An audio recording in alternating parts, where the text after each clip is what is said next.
The Gold Watch is a short story by Mulk Raj Anand. The tale is from a third-person anonymous narrator.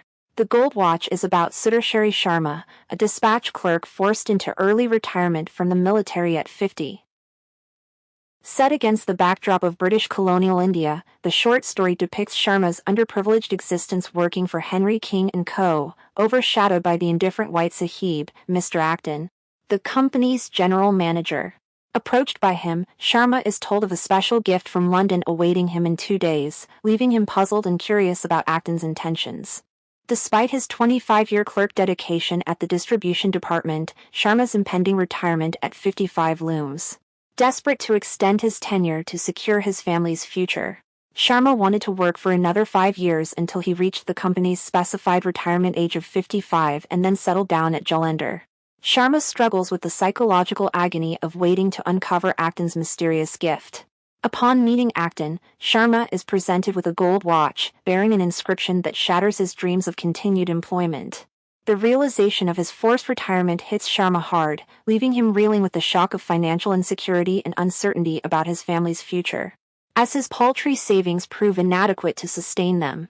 At home, he struggled to mask his fear and confusion behind a facade of happiness, taking his wife and son to Ram's circus on Saturday night.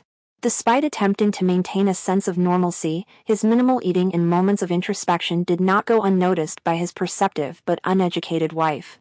When questioned, he attributed his demeanor to contemplation over the unique gift, a gold watch, bestowed upon him by the general manager. Amidst his son, Hari's eager demands for his silver watch, Sharma assured him of its return. An anxious Sharma met with the general manager as scheduled, receiving the gold watch as a token of gratitude for his loyalty to the company. Overwhelmed, Sharma struggled to express his gratitude and utter "Thank you, sir," dropping the watch in his emotional state. Discovering its functionality upon picking it up, Sharma left the office with tears streaming down his face, feeling like a beggar accepting charity. Upon realizing the watch only worked when shaken, Sharma hesitated to spend money on repairs, prioritizing savings for his family's future over confronting Mr. Acton about his unjust early retirement. Now let's analyze The Gold Watch by Mulk Raj Anand. Srijit anticipated 5 additional years of labor, only to find his trajectory redirected by Mr. Acton, his employer, who effectively compelled him into premature retirement. Such a scenario prompts contemplation on the autonomy individuals possess over their destinies. The author appears to be highlighting the repercussions of colonial rule on the common Indian citizen, pointing out not just British colonial governance over India but also the lives of ordinary individuals such as Srijit. The narrative implies that individuals in specific roles often find themselves constrained by limited alternatives, compelled to adhere to the directives of their superiors. Upon realizing he's being pushed out of his job, Srijit experiences a wave of anxiety. Despite his belief in having 5 more years of employment, Mr. Acton's differing perspective shatters his sense of security. The prevailing sentiment is one of Srijit being manipulated rather than steering his fate. Instead of confiding in his wife or Hari about his apprehensions, Srijit silently relinquishes his silver watch to Hari, convinced of its impending irrelevance. Throughout the narrative, Srijit internalizes the mounting anxiety he faces, keeping his turmoil largely to himself. Despite recognizing Sharma's loyalty, Mr. Acton chooses to enforce Sharma's early retirement, significantly impacting his means of living.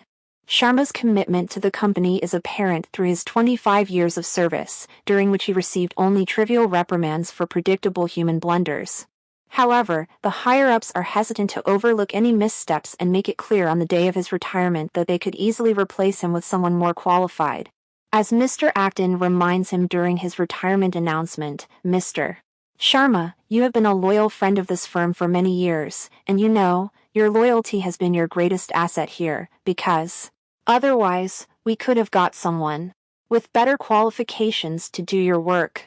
Sharma's continued employment seems contingent solely upon his long-standing loyalty to the company rather than his professional merits. The gold watch is a redundant symbolic gift. The accidental breakage of the gold watch serves as a symbolic indication that Srijit is no longer aligned with his colleagues or the time frame of his workplace, suggesting a disconnection or being out of sync. Furthermore, initially perceived as a valuable gift, the gold watch holds no practical significance for Srijit, as his need for timekeeping diminishes with his impending departure. Despite its aesthetic appeal, the watch becomes redundant in Srijit's altered circumstances. Left to tackle the financial challenges ahead, including supporting Hari through school with a pension lower than anticipated, Srijit experiences a profound sense of disappointment and unpreparedness for what lies ahead. The broken watch mirrors Srijit's shattered state, reflecting the abrupt upheaval in his life. Departing from Henry King & Co., Srijit emerges as a defeated figure, rendered obsolete by a system that no longer deems him valuable at 50. Hope you like, share, and subscribe for more.